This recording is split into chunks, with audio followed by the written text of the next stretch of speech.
Überzeugung, dass eben doch dann einmal die Stunde kommt,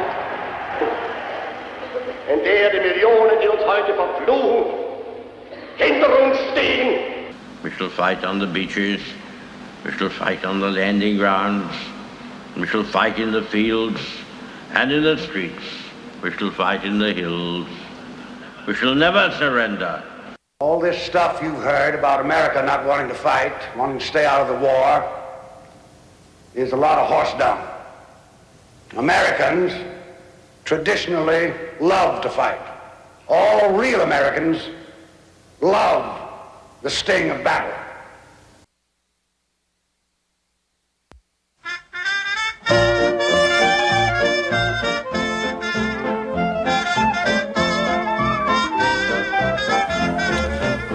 During the 1940s, as America geared up to fight the good fight in World War II, there were several areas being eyeballed as potential munition production and storage facilities.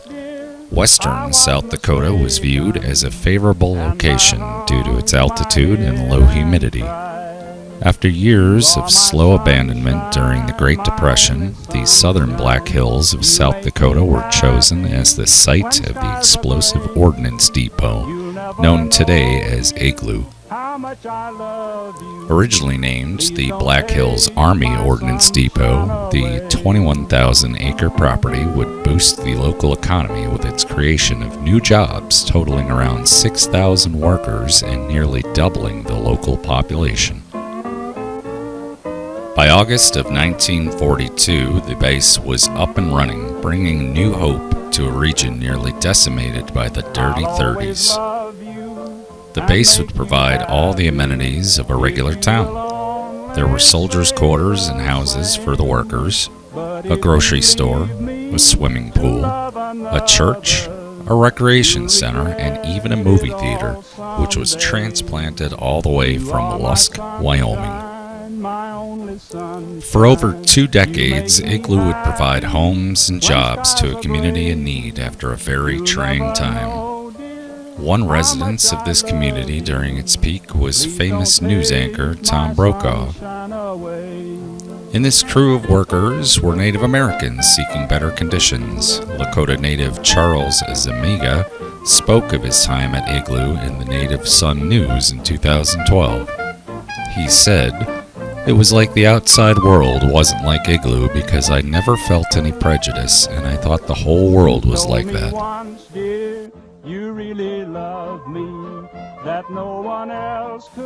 A great portion of the Igloo population was made up of women. A group known as the Women's Ordnance Workers, or the WOW, made up 46% of the population alone. Life was good at Igloo in its heydays. It was a mixed community in which life was better than it had been, and everyone had mutual respect for one another. They had everything they needed, and life was good. After facing near closure during and after the Korean War, it officially closed in the summer of 1967. Soon after the closure of Igloo, the neighboring towns of Edgemont and Provo went into rapid decline. Over the years following its closure, Igloo was in the crosshairs of the EPA for improperly disposed munitions and the presence of chromium-6 in the soil and the water. Over time, it became an abandoned wasteland, an eerie sight along the empty plains. In the last couple of years, a private corporation has leased 550 of the original 800 munitions bunkers. These bunkers are being leased out today to doomsday preppers from all over the world and can be custom made to make life in a post-apocalyptic world more comfortable. Thomas and I were fortunate to have met up with a worker outside the bunker fields who agreed to give us a tour. He did warn us about the town of Igloo, however, and stated the family who owns the land in and around the old base are not very friendly to outsiders. Thomas and I did have a run-in and were told everything there is private property. As a result, we were escorted out, which you will see at the end of this video. It's sad to see such a powerful historical city in ruins where instead of history being preserved, it is being treated as a private junkyard. I'm glad we had the opportunity to capture some of the remaining history before it is buried altogether.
I mean, the way I look at these things, they're like mausoleums. Like, you know, where you put dead people above ground. It's like, yeah. That's, yeah. I'd much rather hack it out in the rest of the world than be holed up in one of these things. That's just me.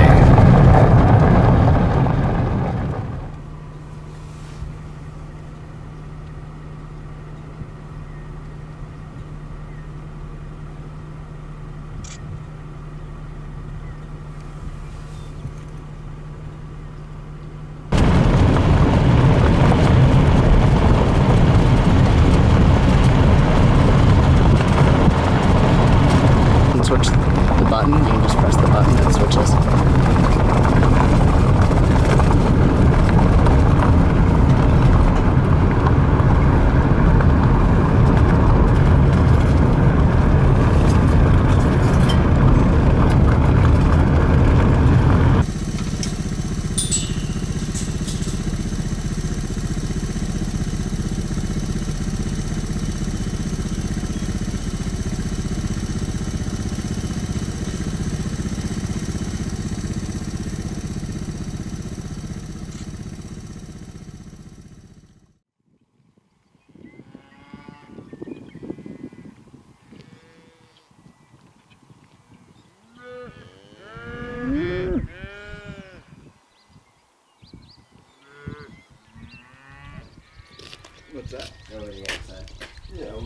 right here. I guess I just keep your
like some giant mine truck or something.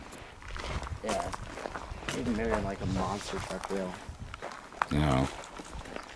Nah.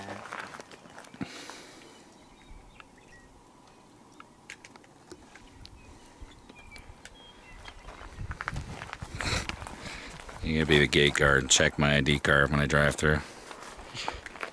Oh, you see, the gate here is a little rundown. I think.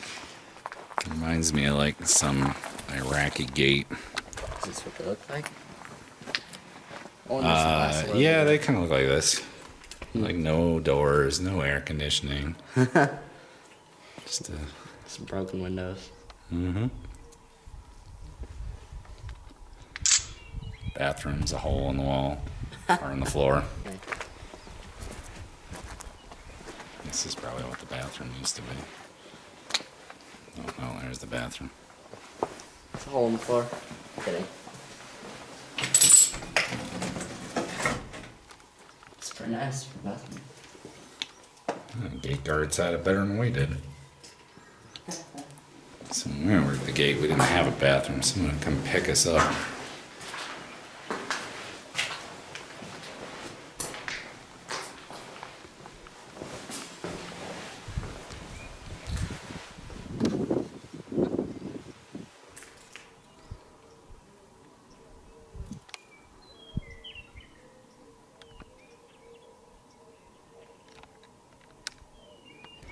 Yeah, I'd say it's probably like the mess hall kitchen. That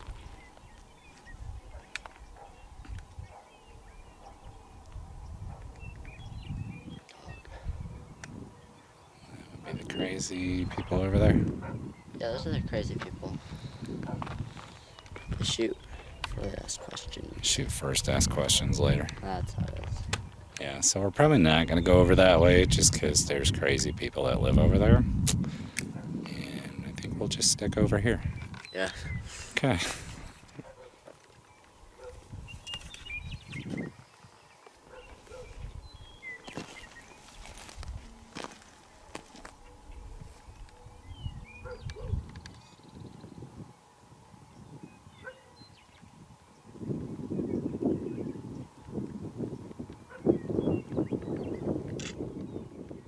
Seeing anything?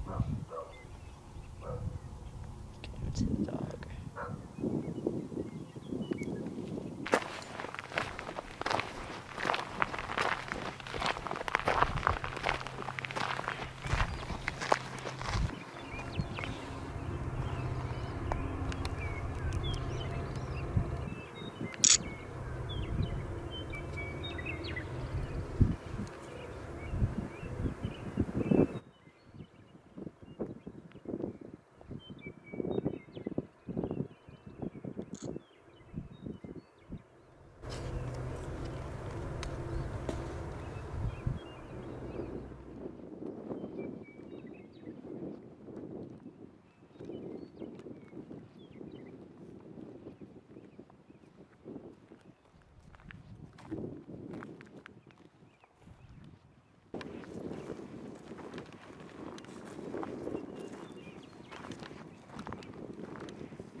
We should go back. We're not checking. There's a car. Yeah.